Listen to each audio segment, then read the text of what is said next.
Hello and welcome to Power On Podcast. I am one of your hosts, Taylor, and with me, as always, is the larger than life, the happier than happy, Sushi B. How you doing? I'm doing pretty good, Taylor. How are you doing? I'm doing all right. I'm doing fine. That's good. What do you think about today's episode? Hey, we got... Yeah. This is going to be a very up and down episode. Very emotional roller coaster. It could be. Roller It could be. coaster of love. Yeah, that was from the Beavis and Butthead Do America soundtrack, and that's the Red Hot Chili Peppers. And it's a ridiculous music video if you've never seen it. Yeah, I've never seen the video, so Maybe I'll show it to you. oh, It's pretty goofy. wonderful, wonderful, wonderful. And that laughter in the background that you heard is the other host. How you doing, Mr. Greg? I've only got one thing. Mr. I've Craig, not RPG swag. I've only got one thing to say about this episode. Hadouken! Jeez. No, you're supposed to say whatever the hurricane kick is. Whatever. Oh, don't start that, because I've had numerous conversations about what it actually means, and people say, "Hey, I've got the manual, and this is what it means." I'm like, there is no fucking way that it's saying that as he's doing the spinning kick. It's Yeah. Yiddish. Yiddish. It was a Yiddish.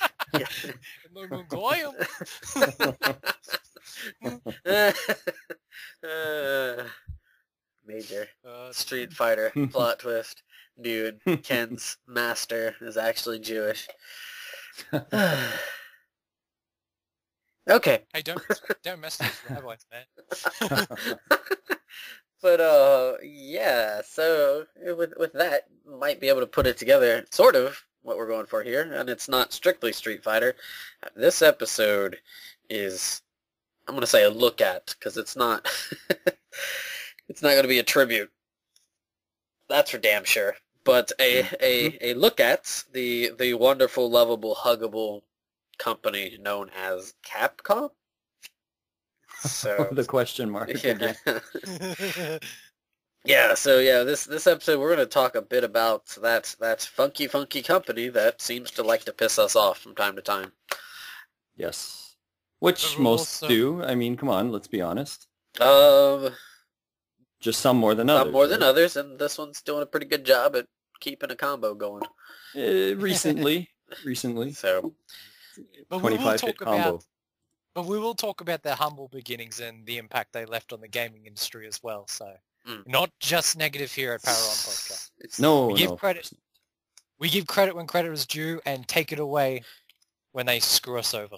Yes. And there will be plenty of God hand. Well, naturally. So, okay, yeah, but I guess I don't know. We should kind of. How should we start this? Well, I would like to nominate Greg because it actually sounds like he has a little bit of research maybe of the background of Capcom. Maybe he would like to take this forward. Not so much the research of the company in general, but of the earlier games they made. Okay. Of course, they started out most legendary Japanese companies. They started out in the 80s making arcade games, and Right. some of their earlier games like Gunsmoke and was 1942 like really early? I can't Yeah, remember. 1942 is really early. I thought Yeah. you were going to maybe mention where the name Capcom comes from as actually where I thought you might begin. My brain is failing me. I know it. No. I've actually I'm sure plenty of people out there probably know, but it's was it Capsule Computers? Capsule Computer. That's right. Yes. There was like a conglomerate of a few different companies, I guess, that came together to make Capcom, and then they officially were launched as like Capcom Limited or something in 1983, I think. Yes, but as far as my information goes, I was going to kickstart things with one of the series that left a big impression on me as a kid, and which started in 1985, and of course that is Makai Mura, otherwise known as Ghosts and Goblins. Oh, This game is one of my favorite series of all time outside the realm of RPGs. It is also one of those series where it hits all the buns for me, and it's one of those games that I actually like it for its challenge. You will hear me bitch about challenging games a lot, but it's one of those games where it's a part of its charm, and it's probably because I was that kid playing it back in the day, and it didn't seem so challenging back then, and you go back and play it now, and you're like, how did I do this? How did I do that? Whoa! But Well, that sounds pretty impressive if you could do anything in the game, because even the first stage is just ridiculous. yeah, Like, it is. I will tell you this now. The way it was programmed as well, it was a royal pain. It was designed like most arcade games to eat your quarters.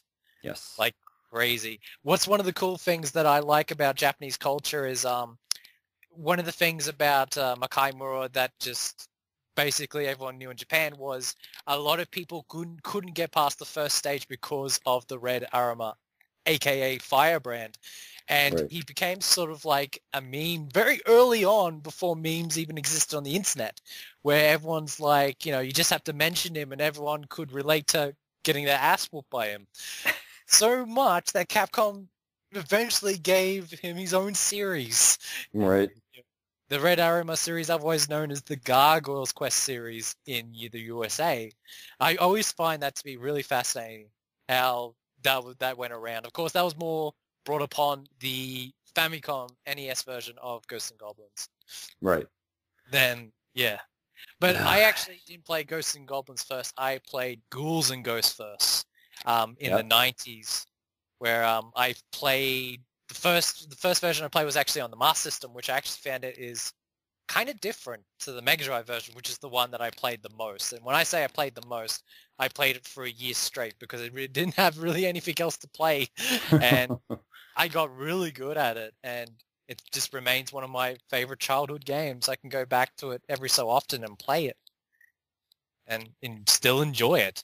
It's one of the easier ones, actually, too. Yes, and a lot of people glare at you and say, "Oh, it's one of the easiest ones," and they're like, "What?" No, that's still saying something. But Compared to some of the others. I will admit defeat on Super Ghouls and Goblins. Was it Ghosts and Goblins to that? But that's because apparently I'm doing it wrong.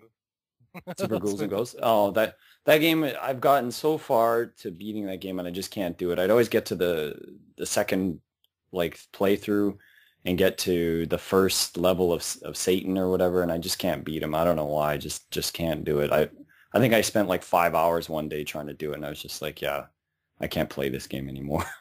Nah, yeah, it's just one of those series. But I love the motif. I love Arthur as a character, the shining knight trying to save damsel in distress, and the artwork was like really cool for its time. Just the monster design, the stage design, and the music was amazing. But here's another bit of information I find very interesting. In Ghouls and Ghosts, the main villain, the main boss, his name is Loki. And that was the first time that I ever heard the name Loki. Apparently, that was a very, that should say, nice translation compared to his real name that a lot of people didn't want in the US. And, of course, his real name in Japanese was Lucifer. And when they heard that, they're like, no, we can't have that. Because it was still in that period where they were trying to stay away from anything religious, like the times of Final Fantasy, where they had to change the signs on buildings to not be as religious. Crosses and stuff, right? Yeah, and of course the various games didn't come out, and of course, editing back then was very rampant. You'd be surprised what got edited back in the late 80s, early 90s, and that was just one of them. Bionic Commando, another Capcom game. Yeah. Just very quickly, just to round up my talk of Makaimura, is eventually there was an ultimate Ghosts and Goblins on the PSP. Yeah, the ultimate machine thrower. That pretty much makes you want to throw your PSP right to the sun. Like this is probably the worst game on the PSP, and in the sense of I have not been so mad at my PSP ever in my entire life, except for playing that game. Well, this is fantastic because I've got another Capcom game on the PSP where I recently had the same reaction, but it wasn't Ultimate Ghouls and Ghosts. I keep saying Ghouls and Ghosts because that's the series. I can't say Ghosts and Goblins. It's Ghosts and Goblins. Corner of my mind. Ultimate Ghosts and Goblins. Yes, I've actually finished it, and I actually love it. It is a frustrating game. I had a very hard time of playing it compared to Ghouls and Ghosts. but somehow I managed to beat it.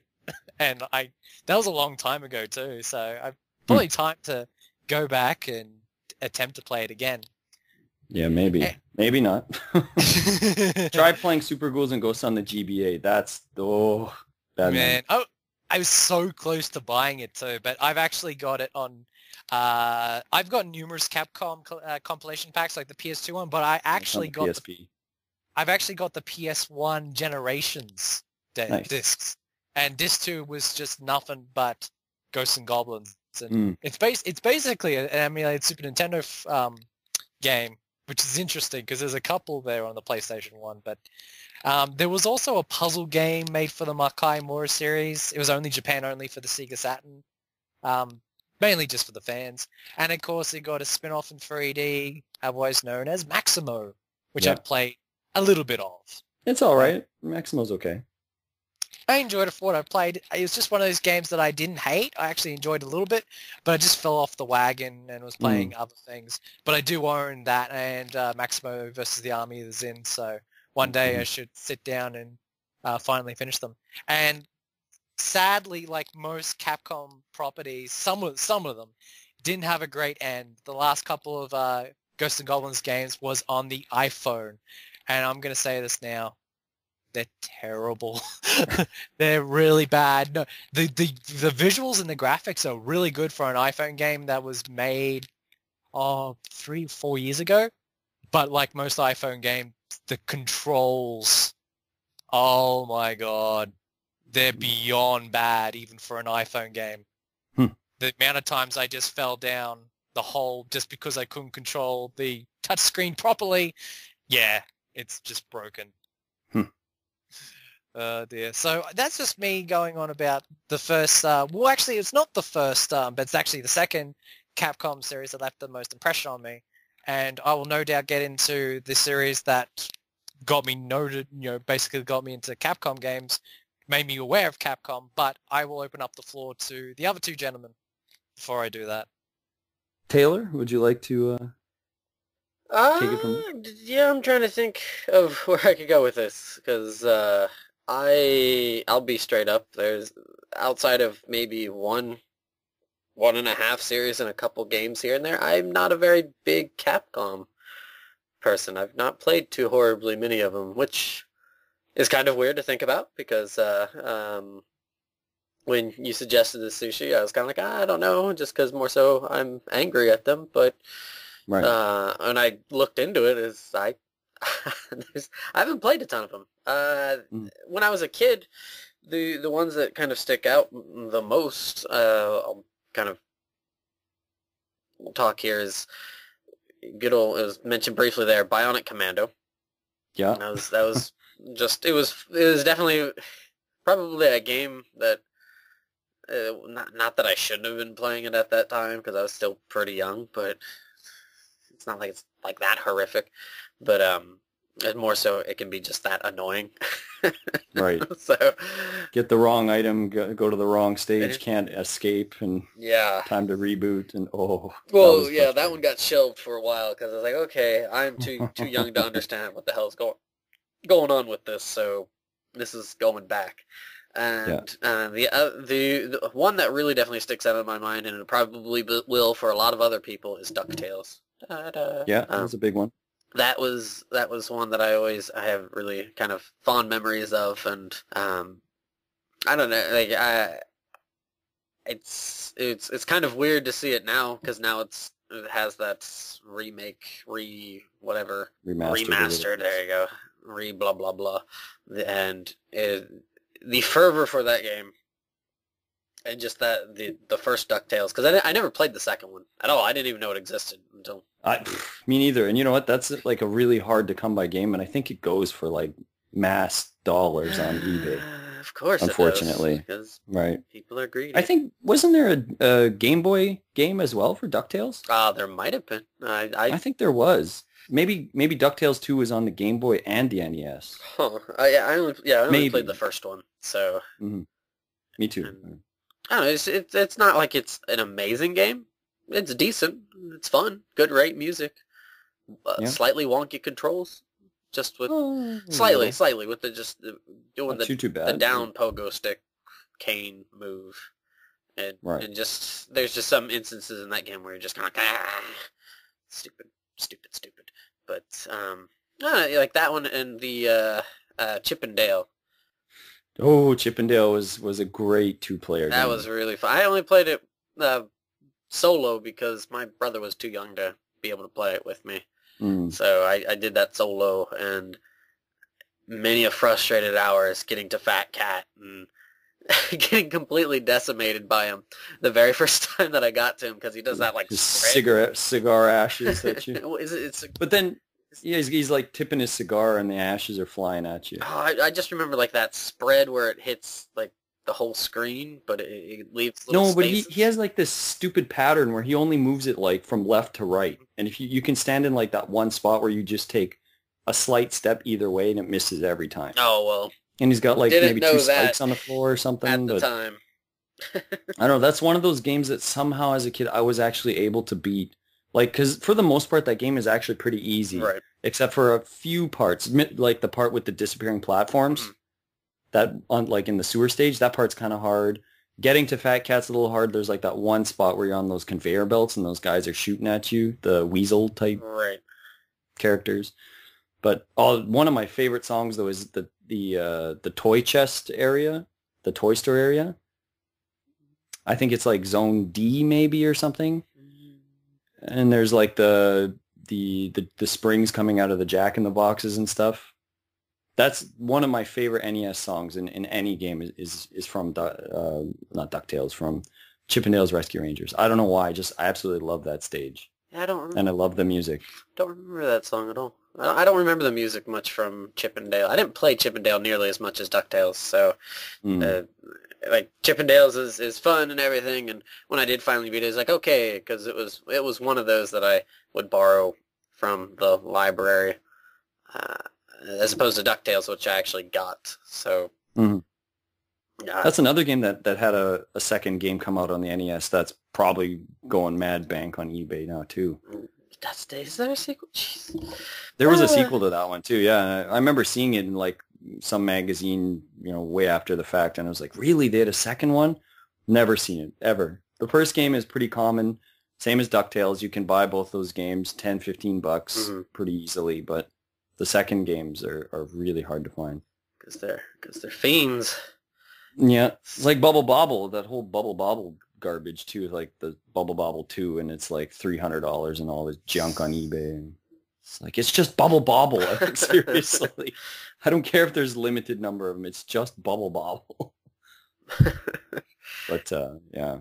So those three, and one other kind of offshoot one that I would like to get in, and holy God, I just really like this game, as dickishly hard as it can be at times, and that is Little Nemo, the Dream Master.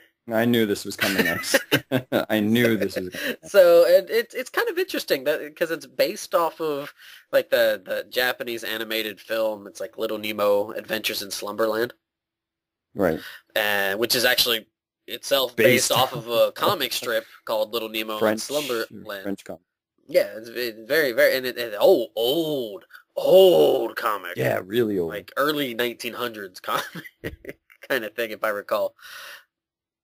And it's just really, really, really, really, really interesting. Just kind of the history for that and how that kind of came into fruition. And the game is a lot of fun, even if it is hard. I really enjoy the music for it, even if it is really, really hard.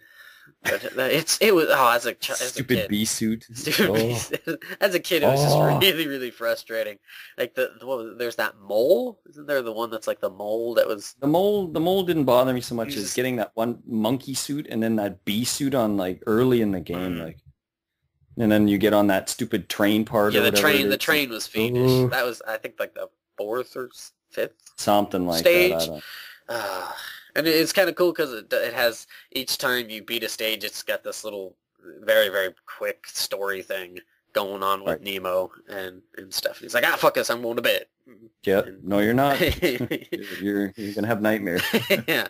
So, it was really, really great. Really, really great. So, And then night when you get to like Nightmare Land, you're kind of crying. It's like, this is so hard, but wonderful, wonderful game.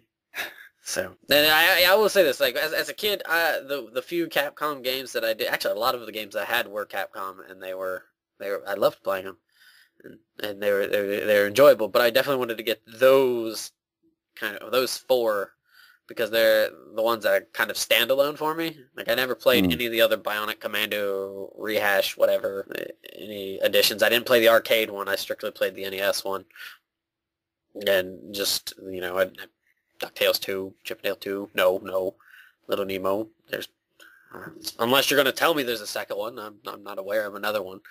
No, So, I don't think they ever expanded that franchise. So yeah. Whew.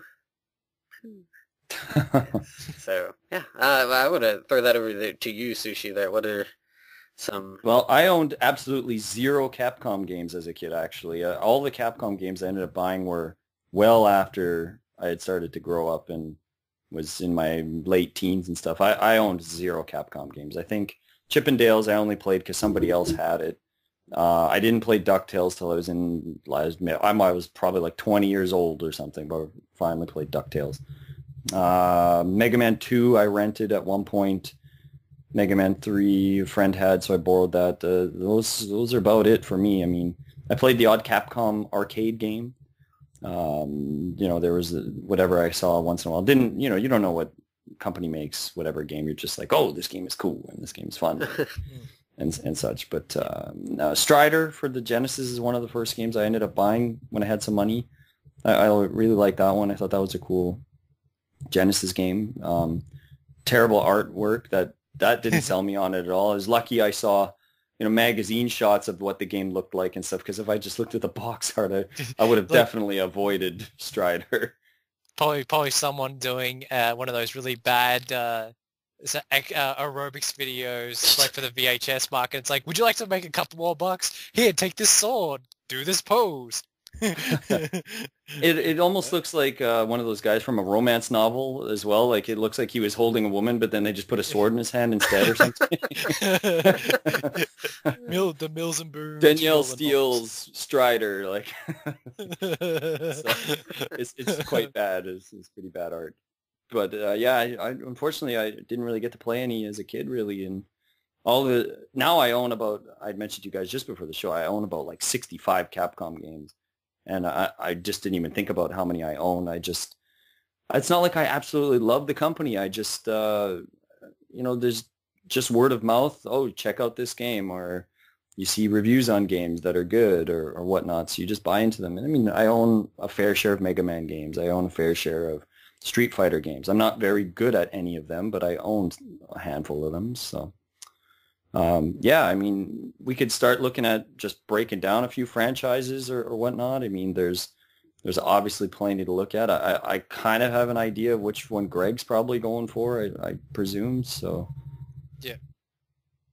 What do we start with Street Fighter, though? What about Street Fighter? So Street Fighter is a huge deal, right? I mean, for a lot of people. I mean, Street Fighter, pretty much, Capcom was already on the map with its NES games. They did excellent job with all of their licensing games with all those Disney games. Maybe there's a couple that aren't very good, but for the most part, most people have pretty fond memories. But when they unleashed Street Fighter 2 in the arcade, now not to discredit Street Fighter 1, I mean, there are people that like it and stuff, but I don't know, like just Street Fighter 2 was such a phenomenon. Like as a kid, I was not even allowed to go into arcades as a kid. And I just remember seeing like crowds of people and being like, what is going on in this place? And just friends telling me what Street Fighter were. And if you would go to 7-Eleven and maybe there was a Street Fighter machine, there would be like a handful of kids standing there and you just be like, what is this Street Fighter? Like, what is this whole deal? And first time you see it and you're just like, it's two people facing off against each other and there's all these crazy moves going on and stuff. And you see like guys learning from each other, watching each other play and stuff. It was just such a phenomenon. It was the birth of competitive gaming in so many different ways. Mm-hmm. I have a great memory. It's one of the earliest memories of ever playing an arcade game. I think I must have been like 6 or 7. And my favorite sport of all time is 10-pin bowling. and I'd usually go to my local bowling alley, even when I was small. And one day, I noticed they got a couple of arcade machines in there, and I basically, as I was done, I leered over, and I saw this gigantic, on the screen, a gigantic fat man. This is in the mindset of a 6-year-old. I don't know what a sumo wrestler is, and that's Right. how I learned. And doing this big wave I found as a 100 hand slap, and a karate guy shooting blue fireballs. I'm like, what is this? And just looked at Street Fighter 2, and I'm just like, Grace's this looks mind cool. was blown. You know what's funny with Yes. Street Fighter 2 as well, though, is nobody ever seemed to ever ask where was Street Fighter 1. Like, as a No. kid, I never heard anyone ever talk about Street Fighter 1. It was always just Street Fighter 2, and I'm like, well, where's the first game? Like, it took years before I found out there was what the first game was. The first game was just kind of, just people don't even care about it. It was just Street Fighter 2, and you're like, what about Street Fighter 1? They're like, what do you mean Street Fighter 1? There's only Street Fighter 2. Like, It's surprising that they gave the series another chance. And of course, there's a story about how Final Fight was going to be the second Street Fighter game, but I'll get into that shortly later on. But yeah, it was so cool, and I did play it out, and I got my ass whooped because I'm 6, and I've never used a joystick in my life. I'm so used to using the D-pad and the 2 buttons, so I got owned pretty quickly for a kid. But it's one of those games wherever I went to an arcade, there would always be Street Fighter, and as I kept going to the arcades, there would always be another version of Street Fighter. Street Fighter Hyper Fighting, Street Fighter Turbo, and Championship then Edition. Championship Edition, Super Street Fighter. and then, yeah, my bane of existence, Super Street Fighter. I will say this now. Street Fighter was one of the first series that told me about AI and how it can be changed and tweaked, because I noticed the severe difference between Street Fighter 2 and Super Street Fighter 2. Because the AI in Super Street Fighter 2 in the arcades, my God, is it relentless. It's just ultimate coin guzzler. And it's only those who are like, oh, well, this is for the people that love Street Fighter 2. It's like, what about the people who haven't even played it yet?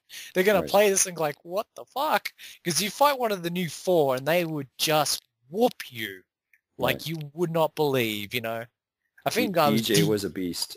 Oh, DJ was bullshit. I still have a grudge against him to this day. But one of the coolest things I got to say is a couple of years after I played the arcade edition, I was around the time I got my Mega Drive, and sure enough, when every Friday I would go for new games, Street Fighter 2 appeared. I was like, oh my God, it's that game from the arcade! And it was the first time I was able to sit down and beat Street Fighter from here to go. And I remember I got stuck on both what would become the ultimate rival in my life between me and Sagat. No matter what Capcom game I play, there's always a struggle fighting Sagat. It's never ending. He likes his tiger fireballs. Tiger! Yes, as I like to man, call it the tiger. As I like to call it the tiger ballet, because the dodging you'll perform is like a recital. Right, and then if you get close to him, he gives you a nice uppercut. Uppercut, yeah. Well, and people's like, why is he so difficult? Well, he was the world champion at one stage. If anyone got to bother to get that far in Street Fighter 1. Oh, man. I actually have played Street Fighter 1 on and off. The reason for is because I actually find the game funny. Because there's so many bad design it would have been like amazing back in its time, but the audio in that game is so bad, it just makes me laugh uncontrollably. Like cheesy boxers and his name just like Mike or something. And like, yeah. And then the ninja. Everything's so generic, the ninja. But the ninja ends up being like Ibuki's father or something, like down in the series. And of course, Gen basically got promoted, gone back to the Alpha series. Right. Or forward to the Alpha series, I should say. But man, I just love the audio in Street Fighter. It just sounded like a 6-year-old kid, like, Wagam Punch! Pretty bad. Oh, man. Legendary. But as you said before, Street Fighter 2 was a phenomenon. It just made the company. They just made some serious amount of money off that. I think they're still making money off the game. Sure, they just put out that revamped edition online not that long ago, like a couple of years ago, and people went crazy about that. That was actually one of the first games that I actually bought from PSN, and I don't mind it. Some of the AI is questionable, but I do like the art style. A lot of people bitched about the art style, but I actually liked it. I thought the guys at Udon did a really good job, actually. So I think mean, you still Street Fighter 3 was a huge on the competitive circuit for a long time. Street Fighter 4 is still pretty heavy on the competitive circuit. So yeah, kudos for them. Street Fighter, They managed to bring back that atmosphere with Street Fighter 4 because after Street Fighter 2, they didn't think they were going to ever have a game that would be as popular as that. And Street Fighter 4 definitely has hit the mark. It's definitely promoted the second wind of like competitive fighting. Competitive fighting's always been there, but the scope has widened majorly ever since the release of Street Fighter 4. Even the releases of all the different versions of Street Fighter 4 harkened back to Street Fighter 2. Pretty much.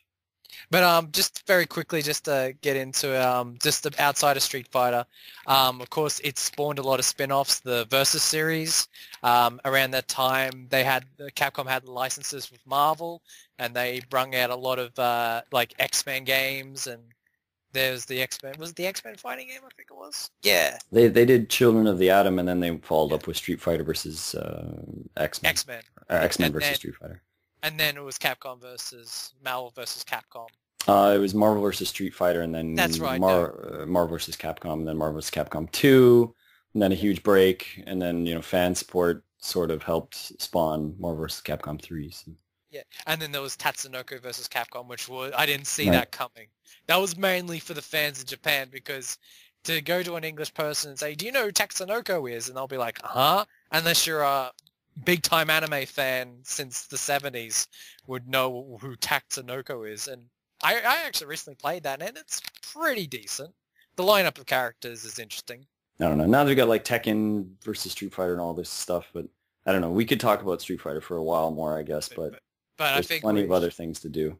Taylor, you got anything for Street Fighter? Or? I have, like, outside of a little bit, I have not ever really played Street Fighter at all. Like minuscule amount of Street Fighter. It is not something that has ever interested me, and it's something that will never interest me. I'm not a big fan of doing kind of, I don't know. I'm just not a big fan of that kind of thing at all. Yeah, I understand. I am not either. Like, I don't really like playing with people because I'm not good at it. But I like the character designs. I like the ideas that they put in the game. I like most of the stages and stuff. I like the concept of it, and I like playing by myself, like with the computer, because I still lose regularly. I'm not good at all. I'll be the first to admit that. If I play as somebody else, they'll destroy me probably like 100-0. Like I'm not good at it. But I just kind of enjoy just messing around with it once in a while. Yeah, that's pretty much me in a nutshell. As much as I love the series, it's something that I tiptoe once every year or so because I'm so busy playing RPGs. Sometime during the year, I'll just be like, I just want to play a fighting game, and I'll go back to Street Fighter. I mean, I'll even go back to Street Fighter 2 because it's the most accessible for me, and maybe find another sort of Capcom fighting game and experiment. But yeah, I think we've talked about Street Fighter long enough. I think just to give that notice to everyone that it was Capcom's most successful game. It's still played today, and Street Fighter 4 is just as successful as number 2 was, and is still making the money. So and this case seems to be that one franchise that Capcom doesn't get shit for, basically, too. Maybe some people complain about 3. But when you talk about Mega Man, Capcom gets shit for that. And you talk about pretty much any franchise except for Street Fighter, Capcom gets shit all the time. It's just like Resident Evil, oh, you guys messed it up. Or Mega Man, you guys messed it up. But Street Fighter, people don't seem to complain that much about it. The Versus stuff, maybe, but we forgot they had like Versus SNK even, right? Like they've even gone to like other companies and stuff. Yeah. I don't know. That stuff people complain about, but just like main Street Fighter, people don't seem to complain that much. Just very quickly before we round it up, my favorite versus is Capcom versus SNK 2 Millionaire Fighting. That is if you guys out there listening wants a really good 2D fighting game, look no further than that game. That actually just got uploaded onto PSN for the PS2 Classics. It is worth playing if you're interested in 2D fighters. It's really good. It takes like the best characters from both companies and puts them in one game. So definitely go get it. And I think we'll end it there before it becomes a Street Fighter episode. I think we hand the baton back to Taylor. It's been a little quiet there. So Taylor, Yeah, what do you got next? sorry. I'm sorry, man. No, I know if you don't gonna... got nothing to say about Street Fighter, Right. it's just such a huge ball of fury, though, right? Like it's such a big deal for a lot of people. I don't understand it at all. I do and I don't. I like do. I just. And it's just, I don't know. I guess it's whatever. I think I, it's the arcade thing. You didn't go to arcades. Exactly. I didn't personally go to arcades either. And when I did, I didn't play Street Fighter. But I think it's that whole the generation of people that have grown up now. Most of them did go to arcades and played the hell out of Street Fighter. I guess that's what it's from. Right. None of my friends even really, maybe some of them might have, but whenever I was with them, we never really played Street Fighter, so... No, we were too busy playing, the giant two-screen X-Men or something. We were playing cooperative games usually, not trying to beat the hell out of each other. Oh, no, yeah, we never went to that outside. Right, I never did, like, wrestling. Like arcade, yeah, because I didn't do the arcade thing, because there just weren't really any, where I was living. Yeah, no, it's just a completely missed kind of thing for me, so... I think, just very quickly, I think I forgot to bring it up, but one of the reasons why Street Fighter resonated with me is because it was one of the first games that gave me choice of character. Because looking back before that, I don't recall any other game that gave me a choice beyond just the one character. Wrestling games. Final Fantasy 1. Thank God I didn't play any wrestling games back then. And as for Final Fantasy, well, we didn't get into the PlayStation 1 version. I know, but I'm just saying. Tongue in cheek. Yeah. Ninja Turtles. Ninja Turtles. That's it. Ninja Turtles, yeah. Oh, good. Yeah. So it's just one, and because it's just a colourful cast from all walks of life all across the world, and just like, it's how I learned about the world for like the first time as being a kid. So Street Fighter resonates with me. I understand its position in the gaming industry, how it's let its mark, and... Did that turn you into a racist, Greg? Were you just like, all people from India look like this? All Russians drink alcohol. Oh no, you don't need Street Fighter for that. You just need to live in Australia and just listen to the old man down the road. The old bigots. Oh shit. Yeah, there's Street Fighter. This is the truth of the world. No, I was just joking. But there is talk about racism in Street Fighter and stuff, or the stereotyping and things like that. But yeah, anyways, let's move on. Taylor, what do you got next? I was going to bring up something that you'd kind of briefly mentioned there, and that was Resident Evil. Yes. Because this is a series I did actually get into a wee bit, and of course, it's about the horror genre. It's got the zombies, and it's doing its thing, kind of thing. This kind of, when did it come out? 96? Was that? Or 95 or 95, 96. Something like that. Yeah. So this is about like me kind of transitioning. So I would be what? That's about 10 or so. And kind of, getting to that point where it's getting closer to, at least for me, I was getting closer to middle school and stuff. And I didn't play it until I got into middle school, but at that time I didn't really talk to people about games. I mean, I don't know how weird that sounds, but I just kind of played it myself, and then when I hung out with people, it wasn't like, hey, let's talk about games. It was just kind of like, hey, let's do things. Let's talk about other things. Talk about how Jessica is really cute and girls, that kind of thing. Yeah, exactly. Worthwhile things. Did you buy that copy of Hustler? Oh yeah, did you steal Dad's copy? No, he just had Victoria's Secret catalogs. No, that was that Simpsons, that Sears catalogs. Well, it's just So like for me, it wasn't like I did not have this big branching kind of network of people I talked to games about. So when I did learn about something, it was usually from going to the store, whenever briefly I did, or maybe like one of my just maybe somebody that's really like a friend of the family or something. They would have it, and we would visit them, and I'd play it there or something, and ask if I could borrow it. And this is like Resident Evil. Was one. I played it after I played Silent Hill, but Resident Evil was just kind of like, "Ooh, this is spooky" kind of thing. And so shitty as these controls are, it's still just a wonderful experience, and it makes me sad that because when it came to 4, when 4 came out, a lot of people bagged on that because they thought, oh, you've lost the formula for it. What have you done? You've done all this crap. Some people didn't like 0 so much because you're tinkering between 2 different characters at the same time. God damn it. Not only we're having to hold on to items, but we're also now having to manage characters. Come on, Billy. Pretty much. Come on, Billy. Jesus. Rebecca. So, I mean, I don't mind that Capcom for that series has tried to do different things with it to an extent. Mm-hmm. However, 4 I love 4 to pieces. Like when I first played it on the GameCube, I was like, oh, this is awesome.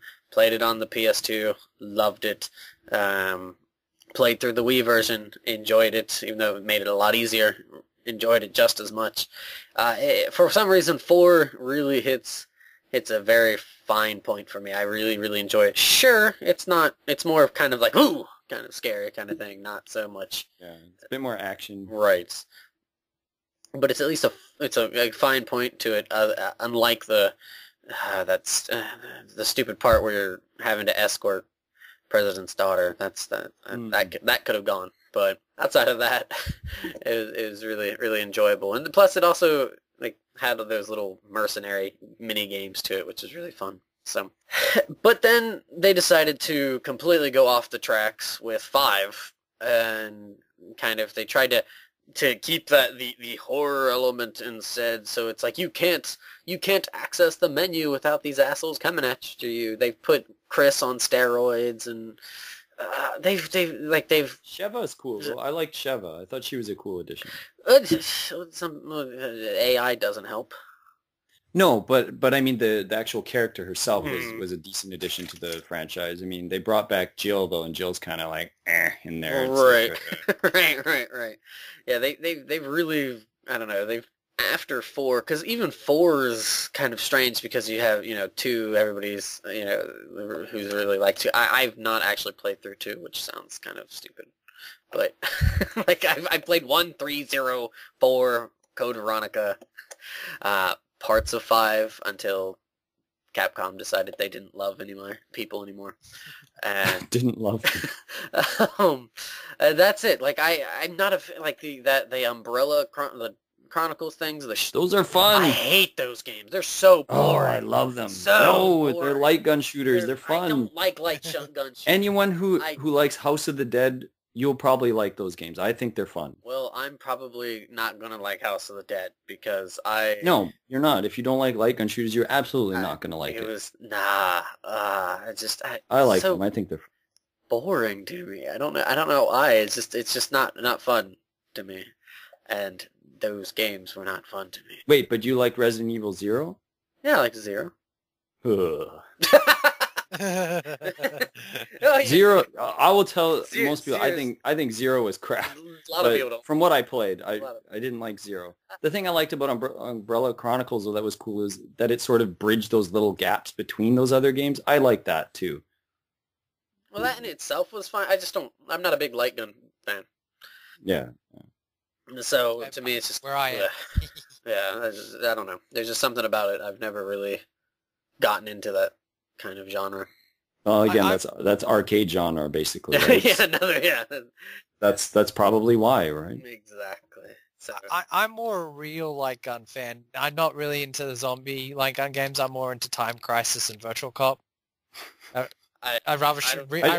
I'm just laughing at when you're like real light gun games. I'm confused by that. Yeah, what's that? Virtual Cop, and it's like shoot the guy 20 times and he has like 400 360s in the air after you shot him. It's kind of Time Crisis where you freeze time, and actually Virtual Cop 3 had like the time freezing action in it too. What realism are you going for here, Greg? It's actually kind of morbid. I'd rather shoot real people than zombies. Oh dear. Shit. But no, but I actually very, very briefly, I will say I jumped on the Resident Evil train very kind of later. My first game was actually Nemesis on the PS1, and 3. Yeah, Resident Evil 3. And I was going to say, I was trying to do the announcers then, but I just dropped dead then. Don't know why. I might be a zombie now. No, okay, I didn't beat it, but I actually enjoyed the concept of it. I like the fact that I never felt safe anywhere, because you could just go anywhere, and it's like, Nemesis will just come out of nowhere and just like, fuck! Like this random window. It just that game made me afraid of windows. It's like, oh, here's a window. I'm going to basically walk as furthest away as I possibly can. But it did feel good to shoot Nemesis with a rocket launcher. And then later on I played Resident Evil 4 on the Wii, and I enjoyed it, but I didn't beat that either because I lost... You have no soul. And I had no ammo. So by the time I got to near the end of the How game... did you run out of ammo in that game? Seriously, there's that one point where you possibly could when you're fighting those two ogre things in the boiler. Possibly, I guess. But... Oh, where did I stop? There's like one of those towers or something. Because you go into the main cathedrals and there's the holders. And then there's this tower, and I just unloaded, and it's like, no matter what I did, I couldn't get past it. So... Just knife everything at that point. Yeah. Yeah. Grenades. I can't remember what happened, but... You need to go find the shopkeeper. Yeah, what could I sell you? Some fucking ammo. No, but I will say this now. I do remember the hype for that game, because around that time I used to buy like DVDs of E3 because I didn't have the internet, and I know that the controversy that was around that game about Shinji Mikami making it, but back when it was released on the GameCube, it was very technologically advanced. That's why, was it like 2 to 4 discs on the GameCube or something? Like no, I don't. Was it 3? No. I'm sure I don't think. I think it was 1. I think it was just 1. I'm not sure. I don't think it was 1. I could never think it was 1. I don't. You might be thinking of Resident Evil, the remake on the GameCube. I think that one came with 2 discs. But I don't think Resident Evil 4 had more than 1 disc. I have to check. If it did, maybe 2 at the most. There was no way that it had 3. I don't remember there being 2 for it, to be honest. I think there was 1 disc for that game. Yeah, there's more than You're 1 welcome disc. to check, but There's more than 1 disc. Oh no. It was a big deal. The whole deal with that though, like Capcom, that was a huge turning point for Capcom, was when they decided that they were going to make that handful of games only for the GameCube. And people got really mad about that. They announced Beautiful Joe and Resident Evil 4, which was the hugest one, obviously. What is that? Killer 7 and Product Number 5. Now, Product Number 5 pretty much disappeared right after it came out. Killer 7 sort of has a cult following because I think that's one of those Suda games, Suda 51. Yeah. And then Beautiful Joe sort of has kind of hung around, but is pretty much dead in the water. They got a sequel, but it had to be ported to the PS2 to make back its money, as far as I know. And then Resident Evil 4, even though it was a good seller on the GameCube, probably one of the best sellers, they just knew that they could make that much more money by putting it onto the PS2 after. There's just such a bigger base of people to buy from, right? Mm-hmm. Oh, I just confirmed it. It is 2 discs, most definitely. So it's only 2. But you're like 3 or 4, and it's like, no way. I can't remember I got that, because I think the case was like huge. I'm like, there's no way there'd be more than 2 discs. It might have been a special edition. No, the case wasn't any bigger than any other case. Yeah, it was just normal. There was a way to fit those 2 discs in there, because I think Resident Evil, the remake, had 2 discs as well. I'm thinking, I must have been like this one of the special editions that was chunky. But it does have that flap, because I do have other GameCube games that has 1 or 2 discs, so... Mm-hmm. Oh, well, because I didn't really know, because I played the Wii version, and that was only 1 disc, so... Right. I've only played the Wii version, and it's good. It's good on the Wii. Taylor, you're saying it's a little easy, but that's fine. I didn't mind it. I don't mind that. This is the only version I've had access to. Right. So. Well, just easier because you can point with the Wiimote. That's all it is. Right. Yeah. So. Well, it's fine, though. Yeah, I exactly. don't mind that. I enjoyed the game a lot. Probably more so because of that, actually. Right. I don't think it takes away. Plus, it makes those those oh, what the fuck are they called? The in the cutscenes, those button pressing stupid. Oh yeah, all of the Quick time events. Yeah, makes it a lot easier. easier with that as opposed to the GameCube. Shooting the guys with the dynamite sticks a little bit easier too. Yeah. So and then ever since 4, I've really kind of fallen off the track with Resident Evil, like just the 3DS one and what Revelations or whatever the hell whatever. Just 6. Yeah, 6. 6 didn't do very well as far as I know either. So I don't know, just kind of panned pretty hard. I think when it boils down to it for me, outside of video games, I'm not a horror guy. I just don't find horror movies that appealing. So going into this, I knew it wouldn't be my thing. I just got into Resident Evil because I love gaming culture. And I like to play what's popular to see, why is it popular? Why is it, a hit? And sometimes it's interesting and it's good. And it's good just to experience it to sort of understand. And that was what happened with me. It's like, well, everyone loves this game. I'm going to play it. I played as much as I could. I enjoyed what I played of it.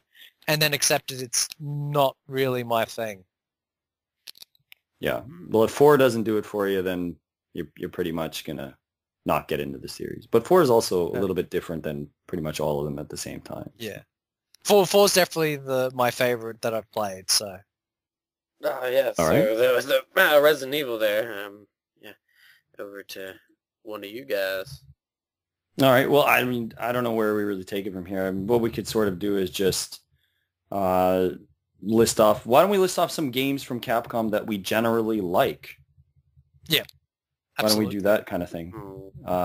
We don't have to necessarily do a round table. Someone can just bring one up, and then we can just talk a little bit about it and keep going on from there. Okay. Sure. Why don't we start with a pretty obvious one, and that will be God Hand.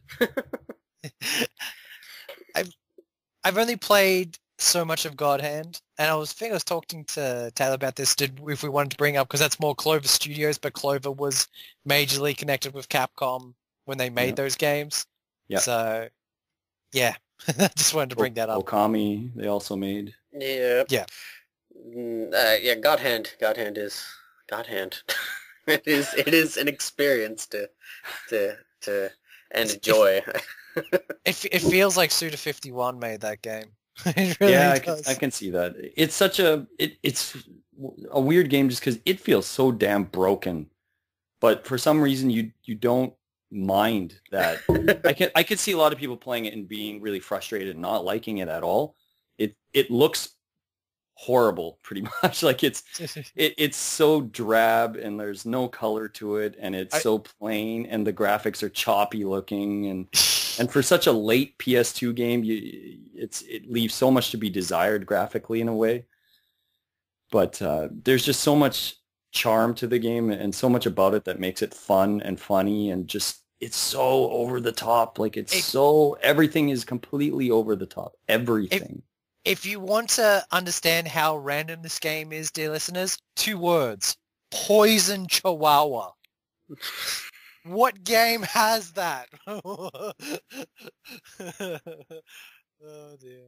And I don't. It's just one of those funny games. There's just so many funny maneuvers. Like you can do a spinning back kick that kicks guys in the nuts and it makes a bell ring, and you can do all kinds of like suplexes and all kinds of stuff. You get really dumb comments like "I am Alexander the Great," and then you're like, "What the hell does that mean? Like, why does this guy keep saying that?" And like, just goofy bosses. You got a fat Elvis impersonator type guy. You've got even the main villain is just ridiculous. Like it's just the clone of your character basically he's evil. Like it's just such a goofy game, but it's so fun at the same time.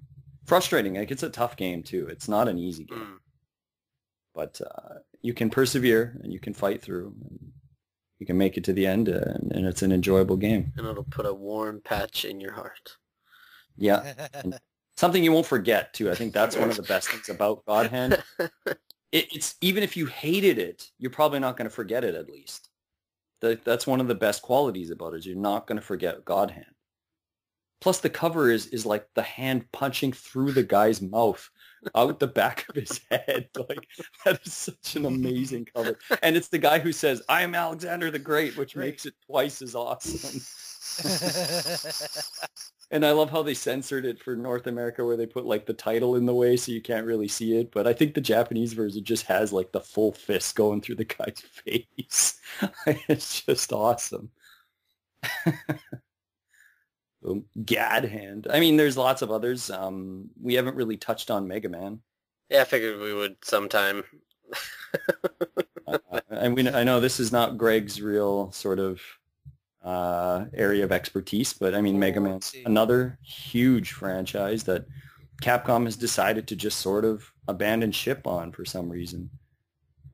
Yeah, it kind of makes you wonder because you had the original Blue Bomber bit, and then you had X and Legends, and then you start like right after that point, it kind of really I want to say like fragmented. It would be kind of a way to put it. You could argue that X was already starting to fragment it, though, right? I mean, well, especially the latter half of that, right? Because after 6, because Inafune is like, okay, we're done, we got it. Then they decided that no, they needed 7 and 8. Command Mission fits in there, right? And then you also had the ZX series on the DS and the Zero series on the GBA, which also got ported to the DS. Right. You had there was a couple of Game Boy Color games, like was Mega Man Extreme 1 and 2. There was Mega Man and Bass, like all these games that started to try to fit Bass or whatever. They tried to. I don't even know why I said Bass. They're trying to fit in like all these games. Yeah, he is a fish. Bite it. They added all these games, and it was just getting so muddled. And then they had the Battle Network series, and just like the Shining Star or whatever. I can't remember. Oh yeah. Oh geez, what was that one called? What was that? That's like an offshoot of the Battle Network series, I think. It's I think the what takes place after it, I think, or something. Because could be. I mean, yeah, it gets. And usually but when they revamp these, usually that first set, like the first couple of games are really good. Like they do something really good, but then they just keep grinding it into the ground, right? Like they just keep making them instead of trying to sort of do like something new each time, which they have done successfully, but they just kind of ride it out instead of just saying, we're going to make a set of games here. We're going to make 3 games. Then we're going to try something completely different. They're like, no, we're going to just see how long this can go for. Capcom is pulling Activision before Activision thought it was a good idea. Well, pretty much. I mean, you could argue that Street Fighter has done that, right? Mega Man has done that. But then they have tons of other franchises that they just don't do anything with. They've got 3 Final Fight games out, and then they've done nothing with it except give us a shitty downloadable game that has to be online to play, which makes absolutely no sense for a game like Final Fight. They had games like King of Dragons. They had Knights of the Round. They had. I'm going to get. What's funny? Plenty of others. They had Varth, and they did nothing with it. So. Yeah, I'm prepped to talk about both those games after you're done. So we'll get into that. You mean Varth, right? Varth's amazing. What are you talking about? We're going to talk about Varth for the next 45 minutes. Exactly. All 30 stages. Taylor, Varth is an arcade game, and you should try to play the arcade. That is actually I have played that on the arcade solely because that was available at my college. For whatever reason, the dude had a compilation of like 30 or 40 games on this machine, and Varth was one of them. And my friend and we would play it kind of jokingly. What the hell is Varth? Well, no, we've seen it. We're like, what the fuck is Varth? And then oh my god, Varth! Well, we started playing it, and we would kind of go back and forth, taking the highest score for it.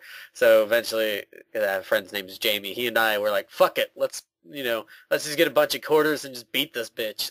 So we just basically, I think we both got like $6 worth of quarters, just in case if it was going to get stupid near the end. If Varth was going to try any tricks. Exactly, and we squelched it. We put it in its place, and it was wonderful. It is available on the PSP. Hey, in one of the packs. It's pretty awesome to have it on the PSP. Yeah, you've been saying that. I wish I could find it. Stop saying that. It shouldn't be too hard to come by. I'm pretty sure the Japanese version is pretty easy to get. I go game shopping all the time. I know you don't, but if you go to a used shop or something, I'm pretty sure you might be able to run across it. So, well, shouldn't be too expensive either. Yeah, for whatever little bit there is kind of, I don't know, around my area. And when I have gone and peeked, I've Never seen it. seen it. So Just buy the Varth arcade board and just assemble. That'd be pretty that awesome. would be pretty awesome. And put it in one of those mini cabs. You know, like the mini cabs. Maybe you guys don't know, but in Korea, the red one. sometimes out. No, well, not that small. Ah. Sometimes outside of like the stationary stores here, they're called 문방구 게임기s, which just means like 게임기 is like electronic game machine. So and they're like they're about this up to your knee basically.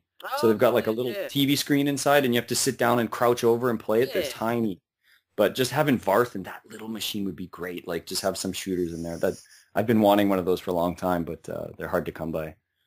But that'd be cool. Varth would fit in that kind of machine. And good old. I know you're skirting away from it, but I have to say this. God damn it, Capcom. Why? Why did you cancel Legends?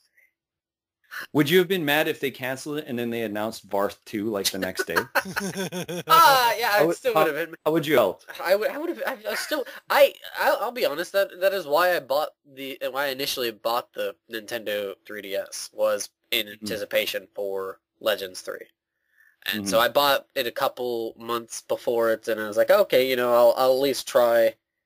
When was it? I mean, I think I bought it at the beginning of the year. So the year that was like 2 years ago. So I bought it at the beginning of the year because I wanted to get that as well as Fire Emblem when it came out. Another disappointment for another time. And what the hell? Beyond the Labyrinth is kind of like a dungeon crawler thing, and which is fine. Yeah, good. It's decent, a little slow, but it's fun. And so I was waiting for this. I was totally excited for this. I was like, yeah. And I know that there are a lot of other people that are a lot more boisterous and a lot more vocal about their kind of them liking the Mega Man series, or them just people liking different series and stuff. I just kind of to me Mega Man has always been personal. I've never I got 1, 2, and 3 for birthday presents one year. It's like, this is amazing. And would just, sit there and play those as a kid just all the time, just going through them. Well, more so 3 than 2, and especially 1. But, I would borrow out 4 because 4 was at the library. And so, I played 1 through 4 a lot as a kid. Like, to me, that is Mega Man in itself. That is the kind of quintessential, this is Mega Man. Fuck off. Everything else. So when I got to Legends and really enjoyed it and beat Legends 2 and then Legend 3, it's like, yeah. And then they canceled it. And it's just, fuck. That's really all I can say about it. Not only do they cancel it, it gets canceled on my birthday. And I'm like, I know Capcom doesn't know my birthday, but it's personal, bitch. Yeah, it's personal. But it just adds that extra little fuck kind of to it. And I'm sticking to it. I'm not going to be giving Capcom any of my money. That's just it's hard. I mean, that's and even if they do try to bring it back, I don't know how they would feel about trying to do that, especially with a certain Kickstarter and whatnot with Inafune. But it's just.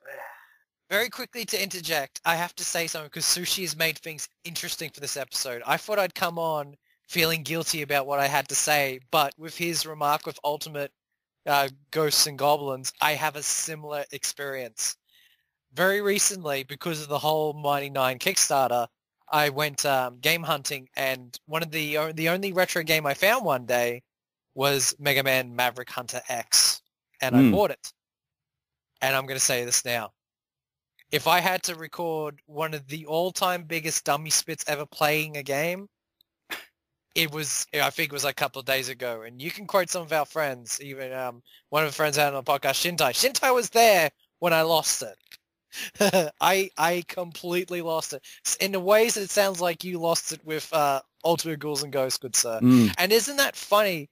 Because Ghosts and Goblins and Mega Man, both platformers, and both provide a challenge.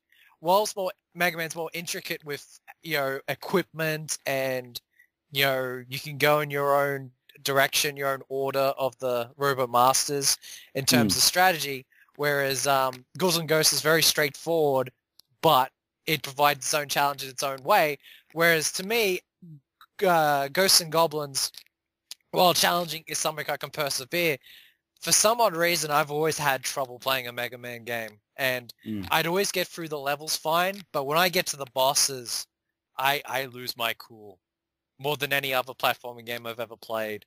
And Maverick Hunter X just brought that all back.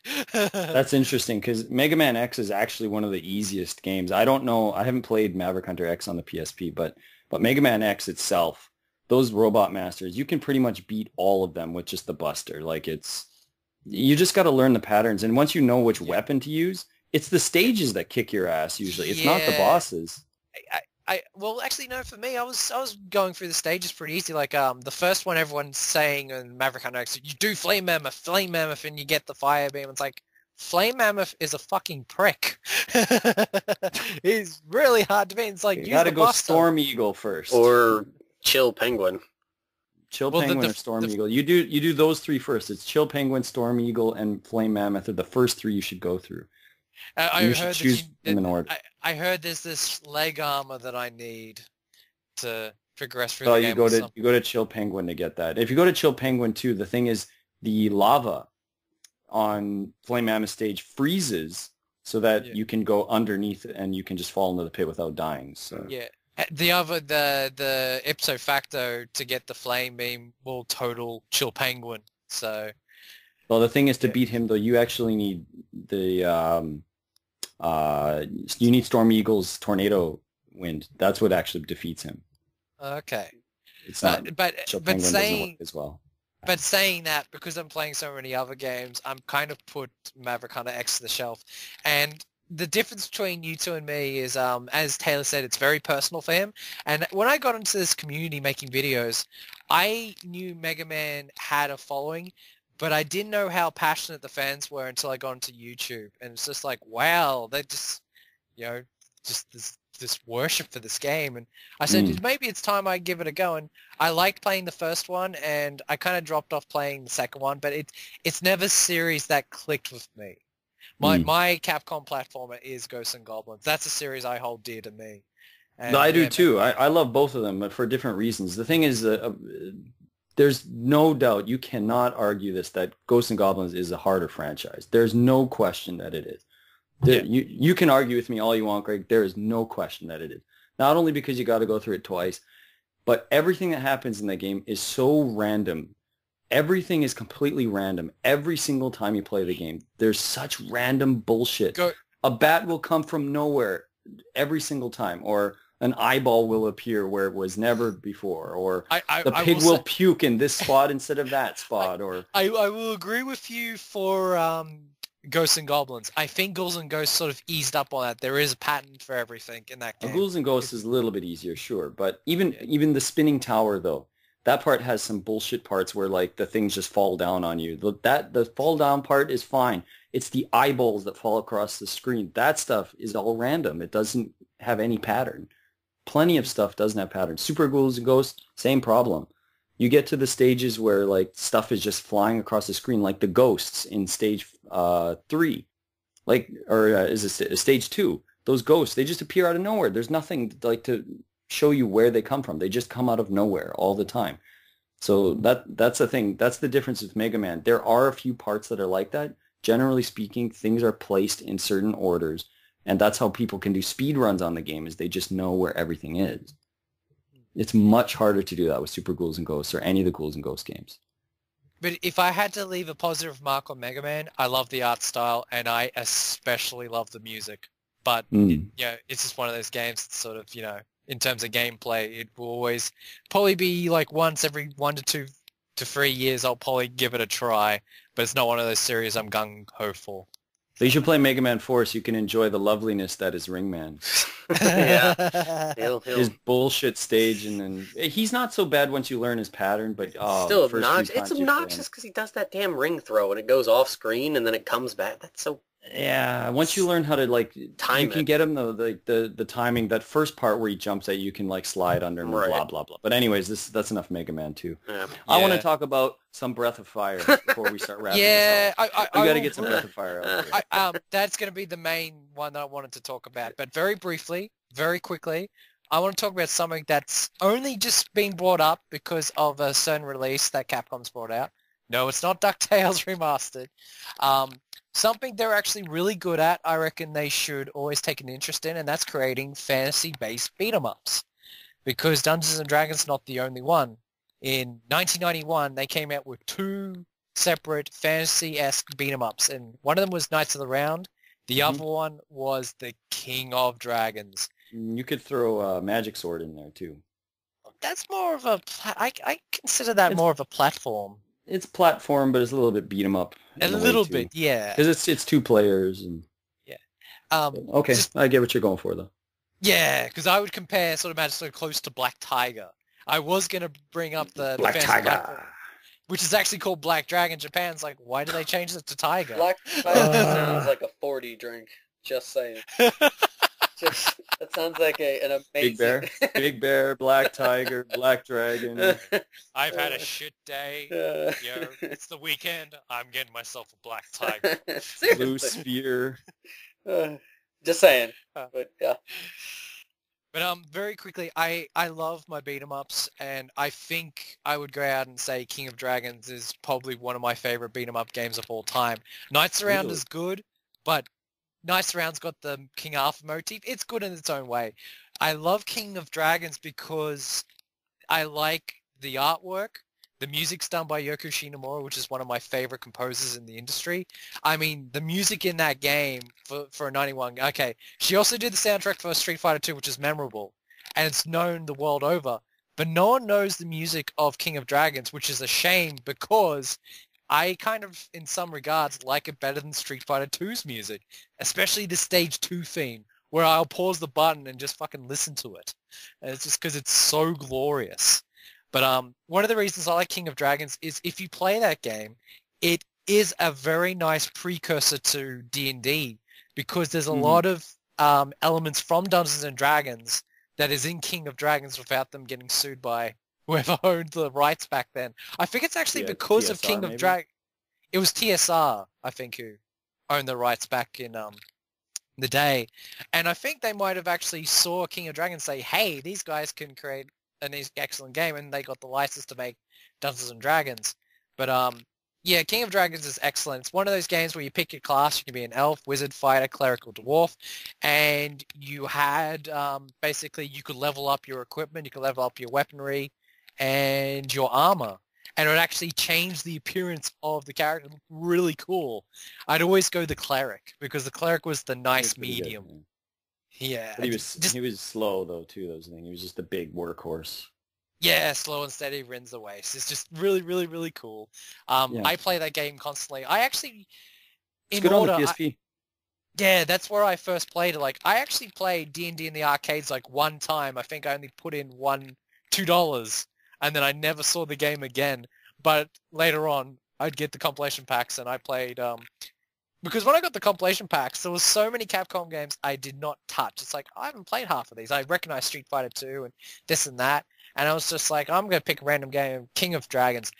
That game made worth buying the entire compilation pack for that alone. I cannot just stretch how much I love that game. If you want a really good fantasy beat-em-up game, besides Dungeons & Dragons, Shadows over Mystaria, and Tower of Doom, go get King of Dragons. It is a magical game.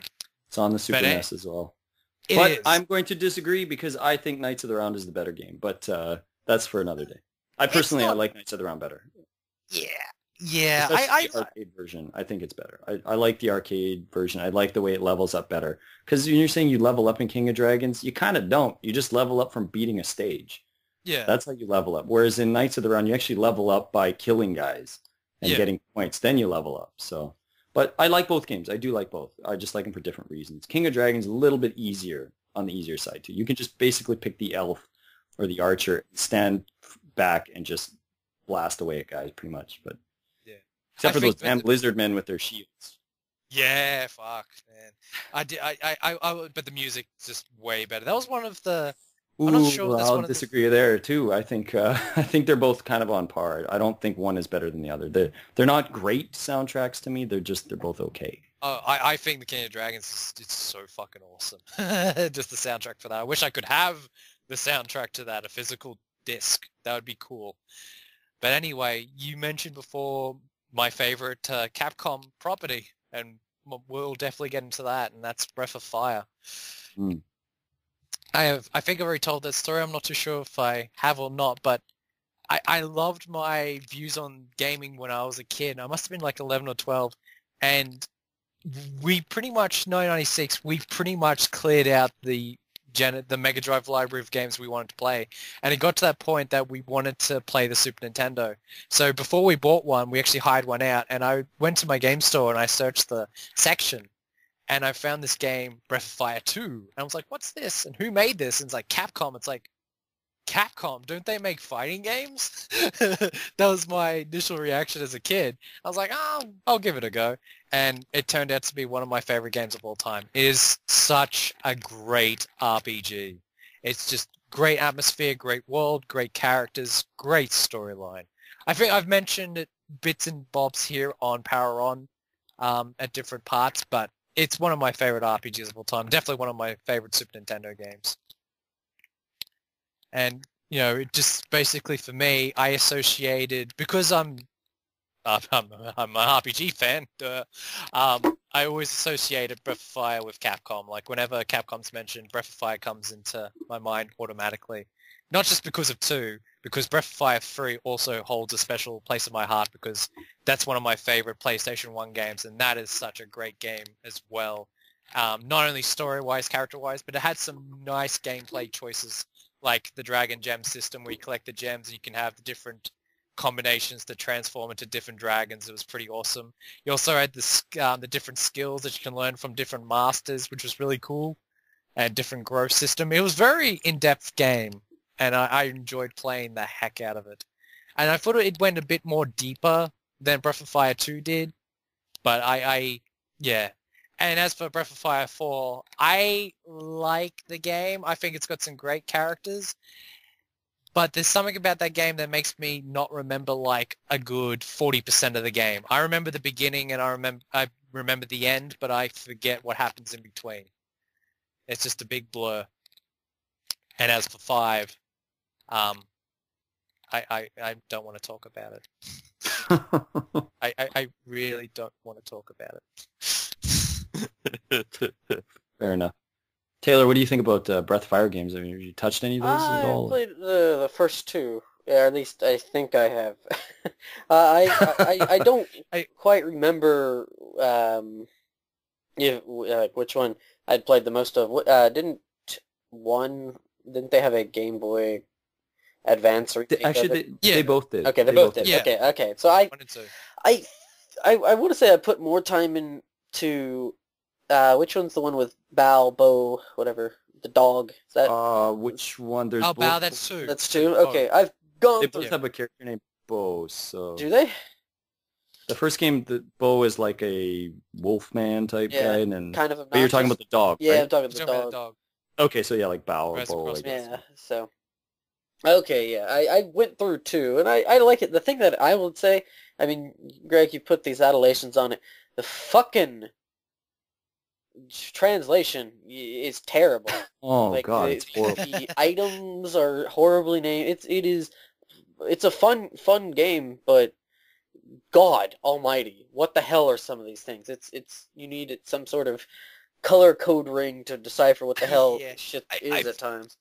I think it's because I play games like Phantasy Star where they create their own names, and it's just like, well, I am prepared for anything at this point. So. Well, but that still doesn't excuse it for being. That's not what I'm getting at. I'm just saying it's just a really kind of poorly done how it is. It's that in itself. Especially for 2. 2 is enjoyable, but it's also very. What's the word I want to use? Very low level when it comes to the dialogue and the wording of things. The phrasing's very, very, even in Japanese, it's not so so high. Breath of Fire 2 is one of those games I need to go back because I remember the finer story points, but I've pretty much forgotten most of the in-depth dialogue. I remember what situations happen when, but what they actually said, I mean, shit. When was the last time I played that? It would have been like more than 10 years ago. Probably more than like 15. So, yeah, it kept me some slack on that. So, Well, no, I'm not. I'm just saying yeah. it's just something that kind of needs brought up there for that. I think I can't speak for the other games, but I don't know if Capcom ever really kind of expanded on that. I know Sushi was kind enough to pass me along. Was it 3? Is that the PS1 or I 4? would not. No, I would not be rude enough to give you 3. Is that 3 that I'm bad? sorry, I hate 3. No, lots of people Oh, like 3. I hate 3. I hate the random encounters. There's so damn many of them. Uh-huh. it I is hard. hated the story. I hated the characters, except Oh, for Gar and Ray. I hated 3 pretty it much all the way through. it's funny you mentioned the best two characters in Breath of Fire Ah, 3. the rest of 3 just, I hated it. I just did not like Yeah, it. there it is. I don't know why. I'd have to play it again to really remember as to why, but I just don't want to because I don't remember liking it. I don't want to waste my time. Mm. No, And 4 I've only played a bit of, so. Yeah, that's the one you I passed me is 4. So, and I have tried to Right. get that. I've only played very brief little bit of I it, played like an but hour of it I, myself. I would like to try to get into that one since I have played 1 and 2. So, Mm. Breath of Fire 4 has the best antagonist of the series. That's all I'm gonna say.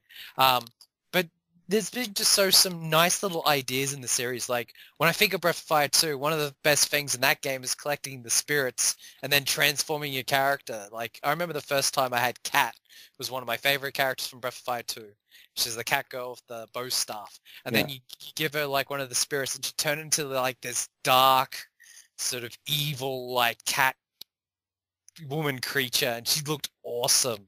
And it's like, oh shit. And I remember Gene, the fat frog, and you would change him and Turned he into would get the like really Buff skinny. Knight.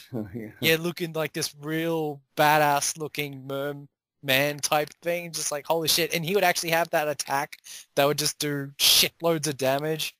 And it's just like, really, really, really good times. I didn't mention 1 because 1's the game I've had the least with. I played a little bit of it and just didn't get around to finishing it. But One's I all did. right. It's pretty generic. It is. But I didn't walk away with bad taste in my mouth like I did 5, 4. yeah, and a lot of people Yeah. don't like it. I mean, when you have a system called the POS system, I think that I kinda understand speaks for the itself. I understand the experimentation they went into the game, why you had to restart it, but at the same time, it was actually a really bad idea because the deja vu sense that game gives you is a bit too much for my liking. I understand that you have to die and begin again to progress in the game, but the amount of times you have to do it is just absolutely fucking absurd, you know? And I just like, no, there's no way I have the time to put into playing that game.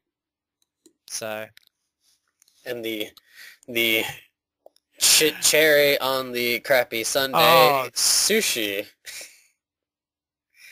I thought you wanted to say something about that. About Capcom's oh, recent. oh, uh, I've got a lot Capcom's to had say about that. Capcom's had a lot of problems. I don't want to get into too much of it. You know, they've had all kinds of weird issues with like the digital rights management stuff where they're controlling like I said, Final Fight was maybe the big one where basically a simple game like Final Fight and they put it online, you download the game, and if you're not logged into PSN, you can't play the game. It just locks up. It just says, please log into PSN. It's really frustrating because if for a while, I just didn't have internet and I wanted to play the game and I just couldn't play it. I just couldn't play it. And I'm like, I'm looking at the screen thinking like, this is just Final Fight. This isn't an online MMO or anything. There's no reason that this needs to be online. I should just be able to play it. So And they you had gotta that come- problem. They had like disc problems where they were like selling games that had content on it, but then as soon as you bought it from their store or whatever, then it would unlock it straight off the disc and stuff, like just silly stuff, right? They were just nickel and diming customers for a while there, and I don't know if they still are. I think they've kind of scaled back on some of the stuff because of some backlash against them, but I think that people still have a pretty bitter taste in their mouth with with Mega Man being canceled, with the DRM, with DLC stuff. I think Capcom's had a pretty bad image for a while. Inafune leaving the way he did and everything. They've taken a lot of bad press, and Clover. It's going to take a long time. Yeah, cutting out Clover. I mean, what a dumb move too, right? Like Clover basically turned into Platinum Games, and Platinum Games, I don't know if they've made tons of money making games, but they have made some really cool games, like really fun games that a lot of people have like Vanquish, Bayonetta, Metal Gear Rising: Revengeance. That's my favorite Platinum game. Revengeance, right? They've made like a handful of really good games that people have liked. If you just want like crazy fun, over the top action games, this is a great studio for that. And they had lots of good things coming out of them. Did Clover do Beautiful Joe? Yes, they did. Yes. They did Beautiful Joe as well. So this is a team that's got lots of like creative juices flowing and lots of good ideas, but Capcom just didn't seem to think God Hand. I think God Hand might have been part of it, right? Because God Hand did very poorly in sales and was reviewed very poorly, but is got like huge cult status now, as do most of the Clover games, and as Platinum games themselves too, right? Platinum also did Mad World. I mean, they've done lots of really good games that just haven't done like huge sales numbers. But anyways, not enough about them. I think Capcom's just kind of, for lack of a better term, they've just fucked up in a lot of ways, and they've never really kind of owned up to it. They've never really just said, "Look, guys, we kind of screwed the pooch. We're sorry for trying to take advantage of you guys." They've never really done anything like that. They've just been kind of like, "Hey, here's Dragon's Dogma, new IP. Try this. Here's Azura's Wrath. Play this." Yeah, and just that kind of stuff. How was they fell off the mark with Azura's Wrath. They thought that was gonna sell them millions. Well, I think nothing is selling them millions now, right? Like, just was there something with Azura's Wrath? Wasn't there some sort of problem with that? Like, didn't you have to actually buy the end of the game or something stupid? Like, yeah, is that is that true?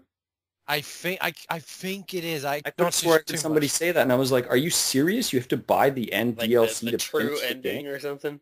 Something like that, yeah." And I was like, "Are you serious?" Yeah. But like, getting back to that's how nickel and diamond they were getting. So they're in trouble. They've got a lot of uphill battle to do. But getting back to your comment about what's made them millions is Dragon's Dogma has sold over 1 million copies, and I'm scratching my head going, really? I'm guessing that might be part of the Monster Hunter crowd. Maybe. I mean, it looks okay. It doesn't look bad. Well, I've watched my dad play. He's played that for like a month solid, and I haven't given it a chance, but the game actually looks nice in terms of visuals and all that. But I played the demo. I had some issues with the controls. I didn't know if that was the demo or if that was the game in general. But I'm willing to actually get into it and give it another try just later in the year. But yeah, and of course, briefly mentioned Monster Hunter. Just the most simple of games that just generates a shit ton of cash for Capcom. I remember when they released the first game in English, and I said to myself, this is just a little niche game that would amount to nothing. Boy, was I wrong.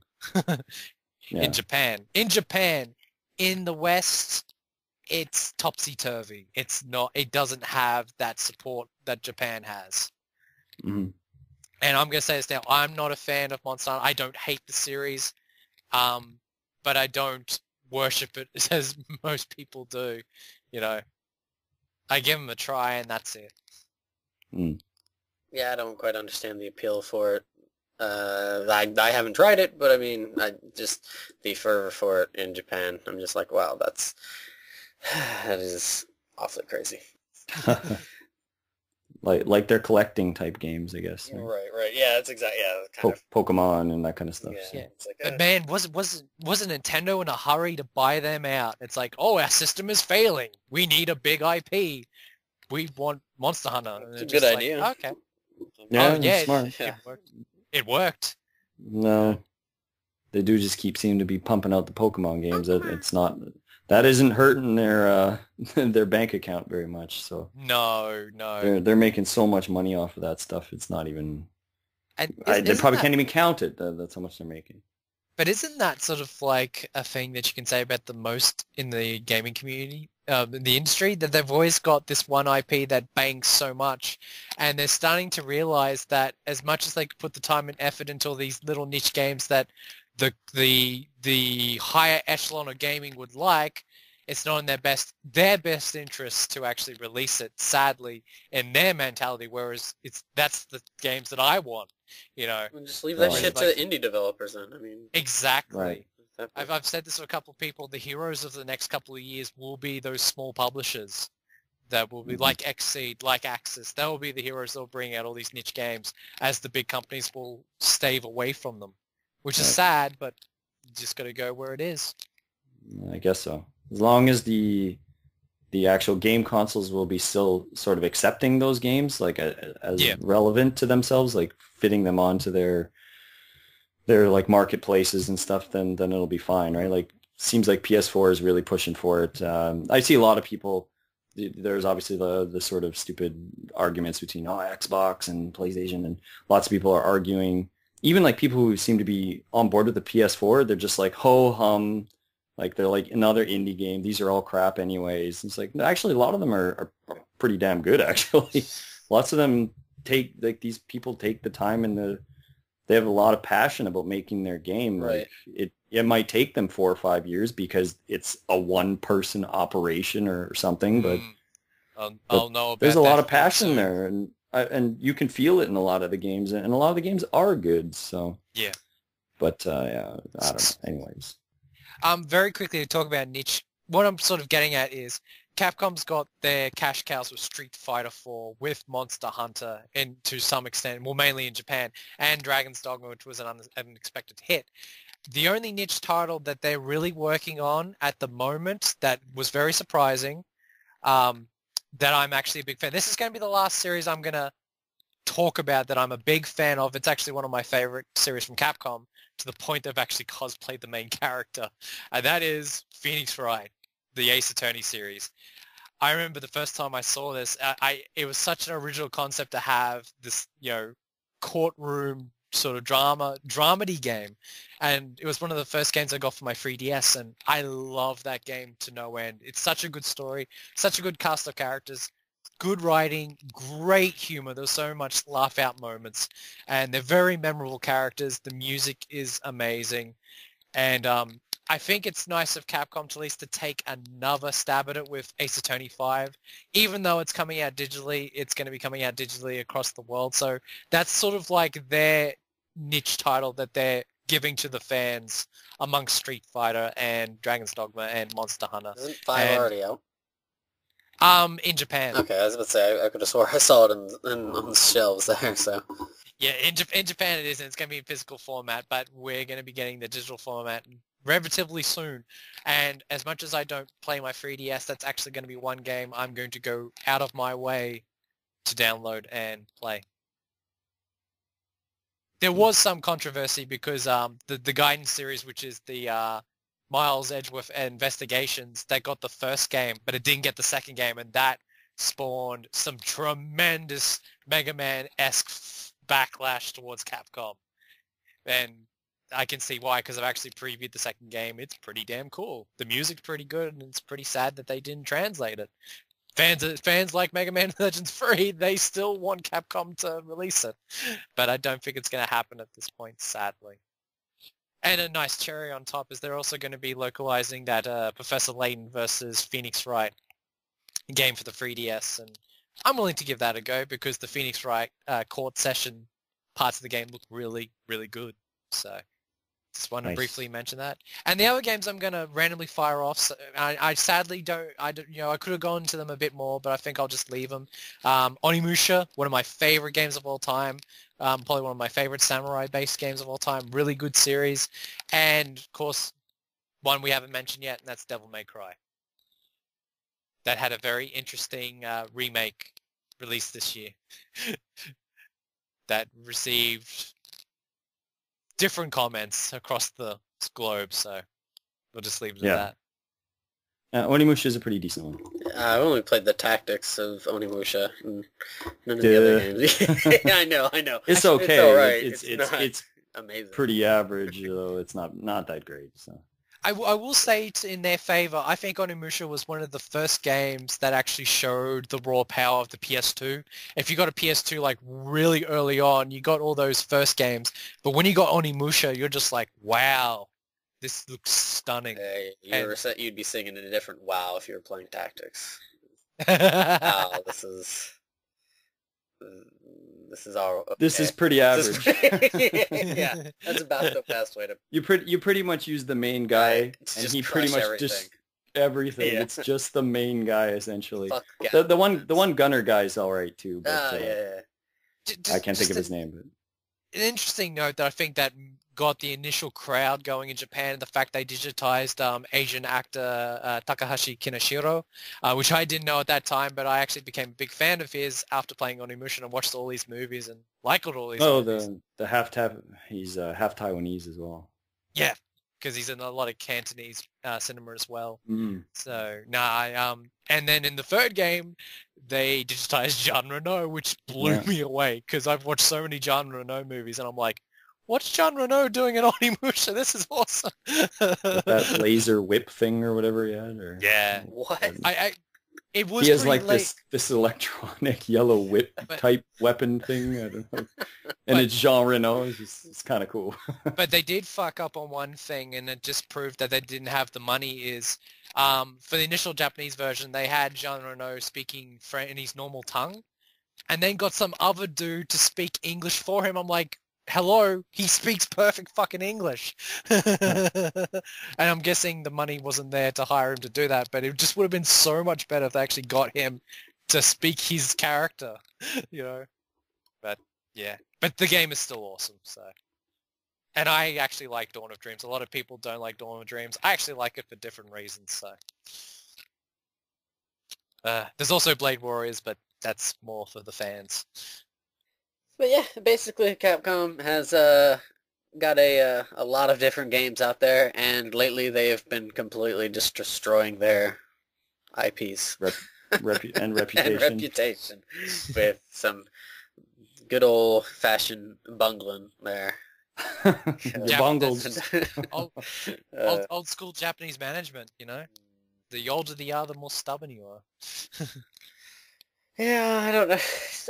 It's I kind of understand what they're going for with some of the ideas, but it's they're looking at it as a business, not necessarily of like with the kind of personal connection some people have with games. So they just see it as a way to make money, and in this point, you're just kind of. I don't think you could quite do that and keep that formula going. It seems, at least with certain things like Mega Man, like Breath of Fire, like just a lot of things. So yeah.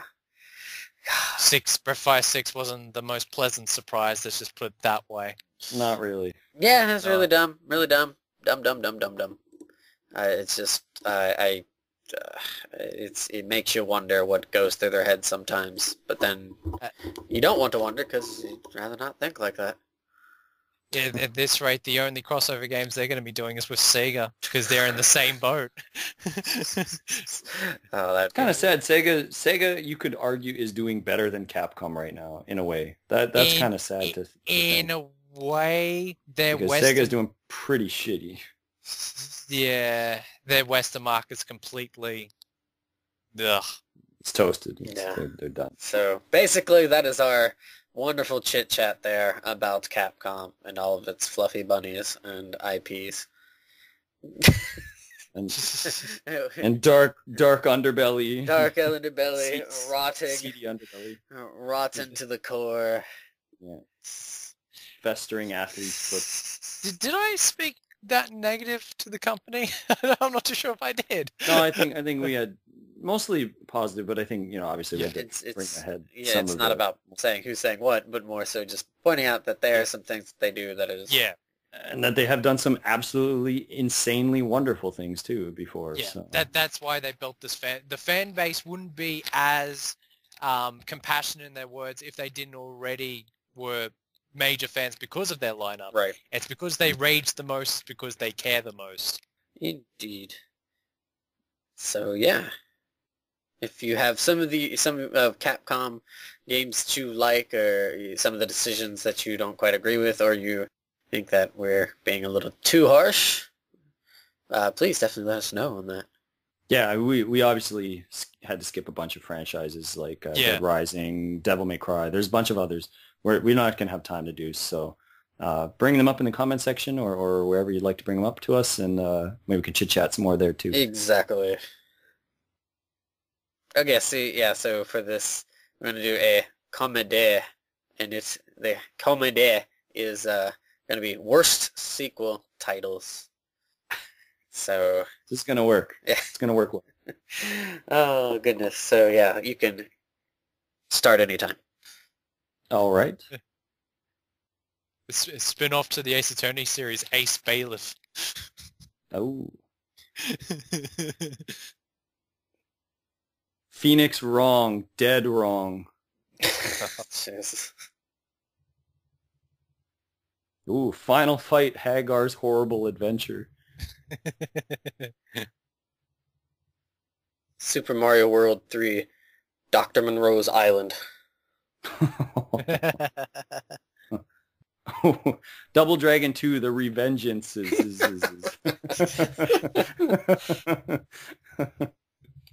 Breath of Hot Air.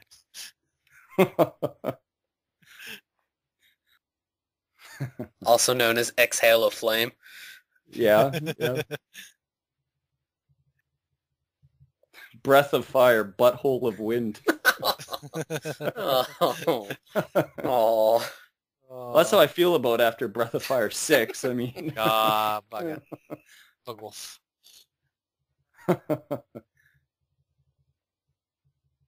Varth 2. Oh. Just sad it won't happen. Black Meerkat.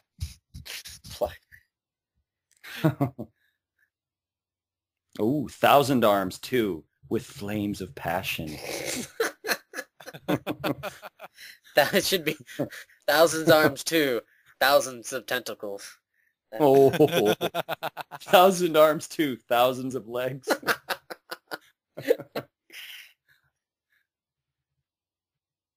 9 hours, 9 people, 1 door. Remember, bad sequel names. Mario Taint. DuckTales 3, even more expensive than DuckTales 2. That's a pretty terrible title. But it's stating the obvious, stating the reality. Sonic the Fat Hog. After all Sonic those silly dogs. Sonic the Hot Dog.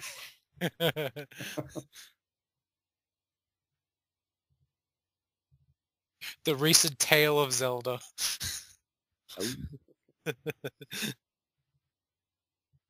Mega Man X9, because we felt like it. Brono Digger.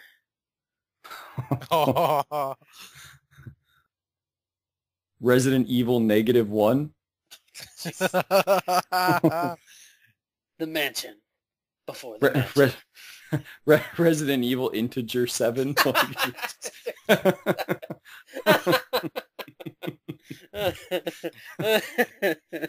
plus or minus.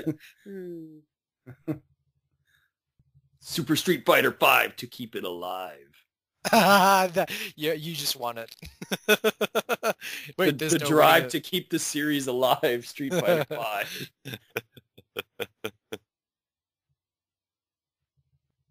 Dynasty Warriors 15, the no NPC version. 15, no, because there's a 5, goddammit.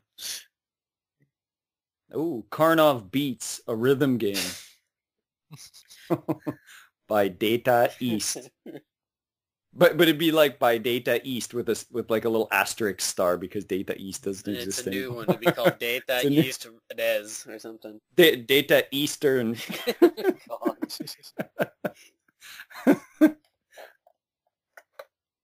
Or like Data Northeast. Encryption East. Alien Soldier 2. 1 minute, 1 life, No health bar. Deal Ooh. with it. Madden 2098, still going. Cyborg edition. Yeah, Cyborg John Madden, he'd still be... The team that has the most points will win the game. If you kick a field goal, you will achieve 3 points. Tony Hawk's go-karting. Mutant League Squash.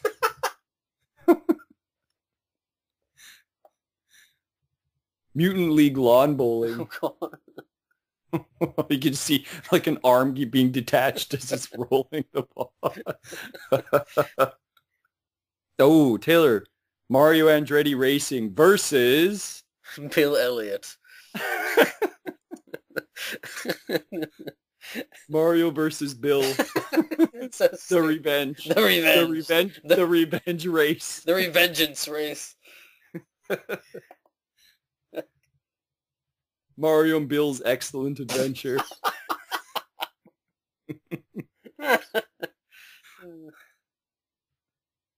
Ninja Gaiden 4 with 40% more pits.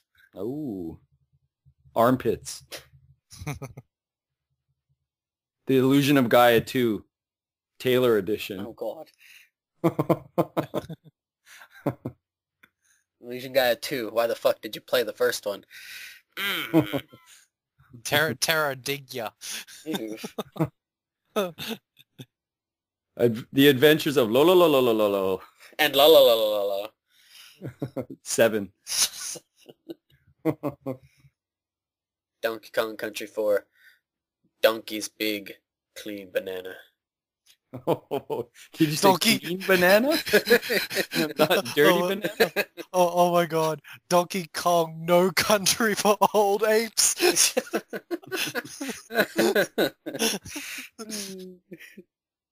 Ooh, Donkey Kong Country 4. Peeled back banana. Oh, God. And it would come with an extra slip case.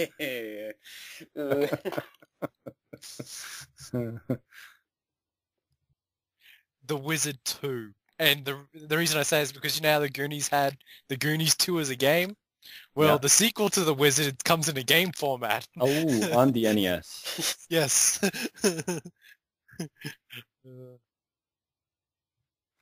Russian Attack Russia. Shining My Holy Ark. Yeah. 2. Two. There's got to be a sequel. Well, it is. It's changing the fucking title of it. Leave me alone. Oh, okay. Jesus. Castlevania, Dracula's Big Suck. Tales of Felonies.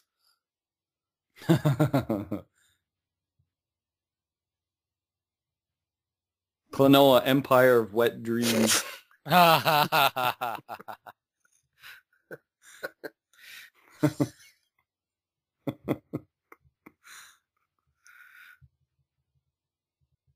Kirby's Touch Me. Kirby's got all those weird like titles. Like they've got like Kirby's Rock and Roll. They got Kirby's Avalanche. Kirby, what is it? Kirby's Air Ride or Kirby's Air Ride. Kirby's Touch Me. Kirby's Curse Canvas or whatever. Canvas Curse or whatever it's called. Oh yeah. Wizards and Wankers. That's pretty good.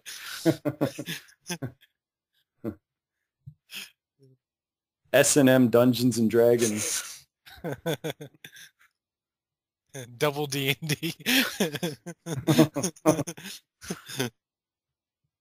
Metal Gear Solid Peace Walker. Oh. Yeah. The Legend of Zelda. A Link to the Fast and the Furious. 6.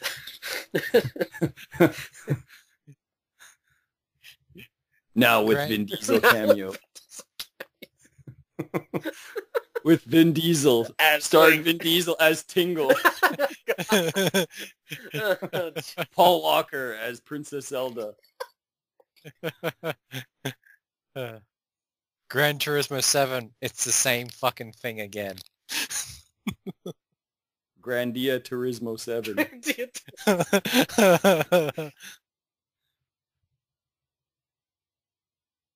Oh, Mortal Kombat 6 Deadly Fleshlight.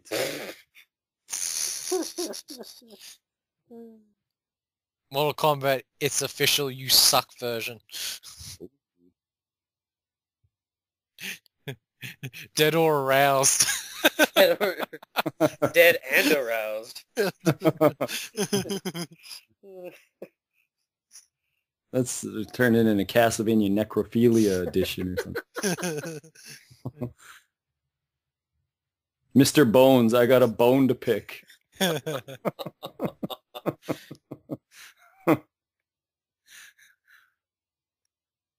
Bug free, not enough bug spray. Outrun 2013, to the bathroom.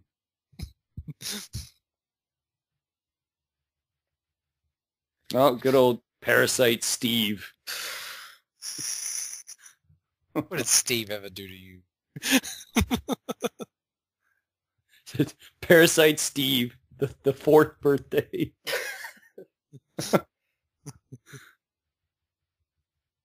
Pilot chicken wings. Or buffalo wings. The Legend of Zelda, the Diminish Cap. New Super Mario Brothers Wii U 2. Huh. Ranger Triple X. Zone of the Benders.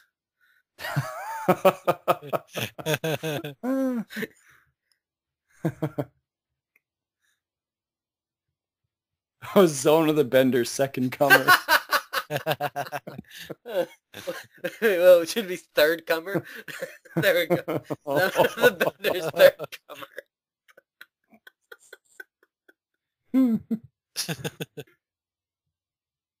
So I have no mouth and I have to talk. The sequel to And I Want to Scream. I have no mouth and I want to breathe. Monster Hooker try. Oh.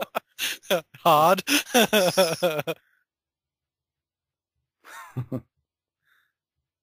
Monster Streetwalker.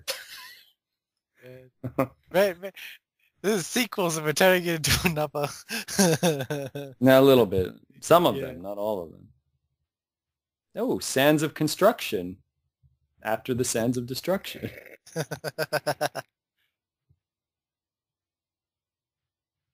Seaman? Man Sea.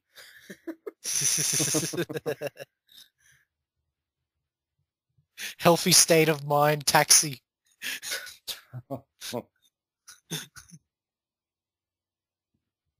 Shen Mario 6. Oh, the sequel to Shadowrun. Shadow Crawl. Shadow Sprint. Shadow Hobble. Tactics Ogre. Bicycle Race. Let us ride together. The Ride of the Black Queen.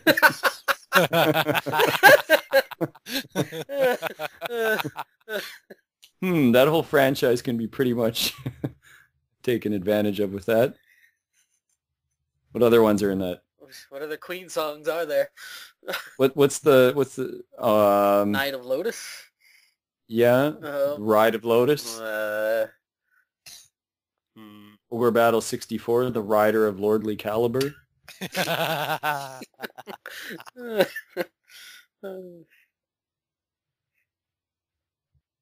The sequel to Shining Force 3, Shining Horse. Should be Shining Forza. Yeah, Shining no, Forza 6. Shining Forza 6. the sequel to Shining Lack of Wisdom.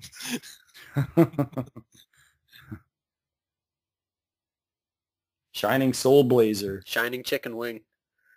Oh. Persona threesome FES. Oh. Oh. I'm not even going to elaborate on what FES Full is. erotic. For erotic sexual experiences. He's 7 minutes of heaven.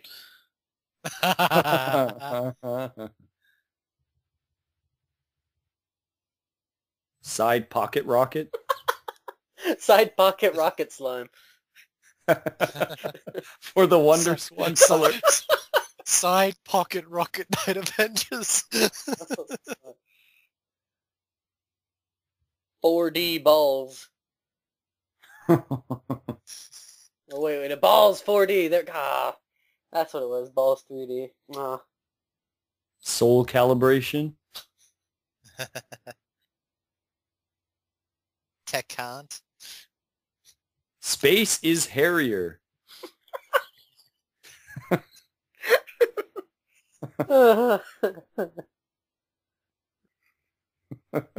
Just the sequel to Carnage on the GBA. It's pronounced Carnage, damn it. Carnage 2. It's pronounced Carnage. I think I'm tapped. I'm done. What do you think, Greg? Nothing. I'm completely... Okay, and that is it for this episode about the Capcom. So, yeah, thanks for listening, guys, and have a good day.